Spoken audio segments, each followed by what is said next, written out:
Olá, meu nome é Mário Barcelos, eu sou médico psiquiatra e hoje vou apresentar a aula sobre a abordagem inicial do paciente com depressão. É bom iniciar falando sobre algumas particularidades do encontro com pacientes deprimidos. Precisamos saber que não existe uma abordagem padrão. Cada profissional vai ter uma maneira e alguns pontos específicos a abordar. Além disso, como dito na outra aula, o diagnóstico é clínico.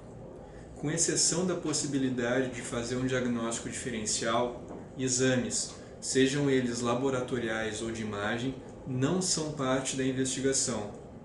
Nossa ferramenta de trabalho é a anamnese. O início da entrevista deve ser aberto, ou seja, a gente deve escutar atentamente as queixas do paciente e de familiares caso presentes. Em um segundo momento, as perguntas podem ser mais fechadas. Em outras palavras, deve-se realizar a busca ativa por sintomas que possam ter sido negligenciados. Muitas vezes, o paciente apresenta sintomas sutis que não ligam à depressão, como desatenção, esquecimentos, ruminações culposas, entre outros. Nessa fase inicial de avaliação, alguns pontos não podem ser deixados de lado. Começamos pelo risco de suicídio. O suicídio é responsável por 1 a cada 40 mortes que ocorrem no mundo. Mais de metade desses são indivíduos com depressão. 4% dos indivíduos com depressão morrem por suicídio. Frente a essa cena alarmante, é fundamental perguntar diretamente sobre ideias de morte e intenção suicida. E por que perguntar? Primeiro, porque perguntar não aumenta o risco. Segundo, porque no que diz respeito ao suicídio, cão que ladra morde. Existe uma crendice popular de que quem quer se matar não diz que vai. Isso não é verdade. Dados indicam que a grande maioria dos suicidas procura ajuda médica nas semanas e meses que antecedem o suicídio, mas muitas vezes suas queixas não são ouvidas. Seguimos com a história prévia de mania ou hipomania. Episódios depressivos podem ocorrer na história natural dos transtornos bipolares. Entre 10 e 20% dos pacientes inicialmente diagnosticados com depressão unipolar têm seu diagnóstico modificado, com o passar do tempo, para transtorno bipolar. A maioria dos antidepressivos são possíveis desencadeantes de episódios maníacos ou hipomaníacos. E como fazemos essa investigação? Questionando episódios prévios de euforia, irritabilidade intensa, grandiosidade, redução da necessidade de sono, aceleração da fala e do pensamento e envolvimento em atividades potencialmente danosas, como gastos excessivos e promiscuidade. Por último, a possibilidade de os sintomas serem decorrentes de outra doença ou medicamento. Doenças prevalentes, como diabetes, doenças cardiovasculares, DPOC, neoplasias, hipotireoidismo e demência, não representam apenas maior risco, mas também podem se apresentar com quadros que espelham um episódio depressivo. Em caso de dúvida, devemos otimizar o tratamento da doença de base, reavaliar o paciente em um momento posterior e, caso os sintomas depressivos permaneçam, aí sim tratar como um transtorno depressivo. Como exemplo, uso um paciente que atendi um tempo atrás. Um homem de 60 anos, tabagista, apresentando não apenas sintomas depressivos, mas também uma queixa de urina escura. Eu pensei tanto na possibilidade de depressão, como de algum problema renal, uma neoplasia, sangramento, quem sabe uma anemia justificando sintomas depressivos. Solicitei exames antes de prescrever qualquer coisa. Ele me trouxe na semana seguinte. O EQU e o hemograma estavam normais. Eu prescrevi um antidepressivo, mas solicitei que o clínico prosseguisse investigando. Medicamentos também podem desencadear sintomas depressivos. Entre eles, cabe destacar anticonvulsivantes, beta-bloqueadores, anticoncepcionais orais, benzodiazepínicos e corticoides. Em caso de dúvida a respeito da ligação do medicamento com a depressão, dá para a gente seguir uma abordagem semelhante às doenças. Enquanto está sendo feita a avaliação, e também caso o diagnóstico tenha sido confirmado, o médico deve realizar a psicoeducação. Eu falo dela antes de especificar a gravidade dos quadros, porque ela independe da gravidade, deve ser realizada em todos os casos. O que deve constar dessa psicoeducação? Explicar para o paciente o que faz parte da doença, quais os sintomas que são da depressão, o que compõe o tratamento e qual a expectativa prognóstica a respeito daquilo que ele está sentindo e que ele está apresentando. Quanto à avaliação da gravidade, ela é importante para que a gente possa decidir o caminho terapêutico que a gente vai seguir. Começamos pela depressão leve. Caso ocorram, são poucos os sintomas além daqueles necessários para fazer o diagnóstico. O sofrimento do paciente é manejável e resulta em pouco prejuízo funcional. Na depressão grave, o número de sintomas está substancialmente além do requerido para fazer o diagnóstico, a intensidade desses sintomas causa sofrimento grave e não manejável, e esses sintomas interferem acentuadamente no funcionamento do indivíduo. Já na depressão moderada, o número de sintomas, sua intensidade e prejuízo funcional estão entre aqueles especificados para leve e grave. Alguns sintomas, mas não a maioria, podem ser intensos. Agora, vamos falar dos métodos terapêuticos. Eles estão divididos de acordo com a gravidade estimada dos quadros depressivos. Começamos pelas depressões leves. A depressão leve é a mais frequente na atenção primária e não há benefício estabelecido no uso de antidepressivos como tratamento. Isso não significa que o paciente não deva ser tratado, mas sim que abordagens não farmacológicas representam a primeira linha terapêutica. A gente precisa deixar claro para o paciente e ter claro para nós também que essas abordagens não farmacológicas são sim um tratamento, já que muitas vezes a gente considera que apenas remédio é tratamento. Vamos então às abordagens não farmacológicas propostas.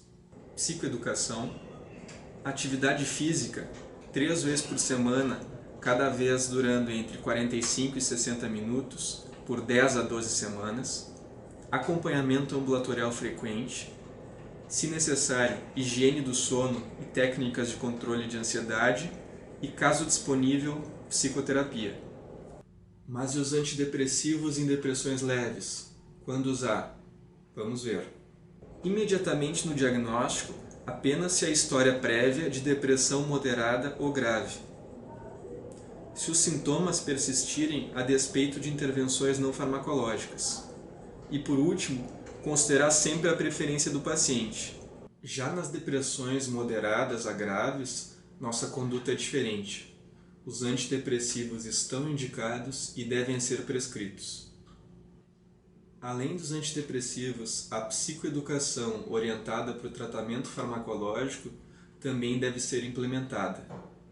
Nessa psicoeducação, devemos fazer o seguinte: discutir os medos e preocupações do paciente, alertar sobre potenciais efeitos adversos, alertar sobre os riscos associados à má adesão, como abstinência e recaídas, orientar que ele deve descontinuar o tratamento apenas com orientação médica, orientar a posologia, informar sobre o tempo para efeito positivo e a duração prevista do tratamento. Isso principalmente para reforçar a ideia de que o paciente deve continuar tomando o remédio mesmo depois de já estar se sentindo melhor. Eu falei aqui de quando os antidepressivos estão indicados, mas sempre surge a dúvida de qual antidepressivo escolher. Não existe uma fórmula mágica nem absoluta para essa escolha. A eficácia geral é semelhante entre os diversos antidepressivos, mas a resposta individual varia.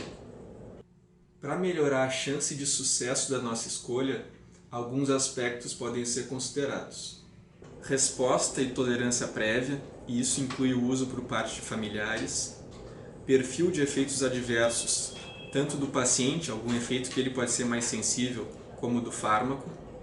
Outras particularidades do medicamento, como toxicidade, risco de virada maníaca, meia-vida e facilidade posológica. Os custos para o paciente e para o sistema de saúde. E outras particularidades do paciente, como sintomas depressivos específicos, ganho ou perda de peso, insônia, hipersonia, adinamia, comorbidades que o paciente possa apresentar e outros fármacos em uso, que é importante pela questão das interações farmacológicas. Algumas situações especiais muito comuns também podem nortear nossa opção. Quando há um transtorno de ansiedade associado, nós devemos preferir fármacos de escolha para transtornos de ansiedade e também considerar a associação inicial de benzodiazepínicos por período limitado. E esse período limitado é de no máximo 2 semanas. O uso associado de um benzodiazepínico se justifica pela possibilidade de o início de uso do antidepressivo acarretar uma piora dos sintomas ansiosos. Se a gente não previne essa piora, o paciente pode não aderir ao tratamento proposto. Quanto aos pacientes idosos, primeiro devemos saber que a resposta pode ser mais demorada. Se, no geral, como a gente vai ver na próxima aula, a resposta demora em média 6 semanas para acontecer, nos idosos esse período muitas vezes se estende até 12 semanas. Voltando à escolha do fármaco.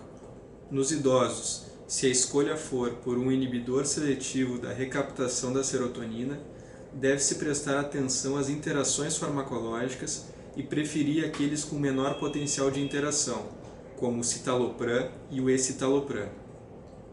Se a escolha for por um tricíclico, deve-se preferir a nortriptilina pelo menor efeito anticolinérgico. E quanto às psicoterapias? As psicoterapias são tratamentos efetivos, muitas vezes a primeira linha, mas também potencialização, na associação com fármacos. São alternativas muito importantes em depressões leves e moderadas.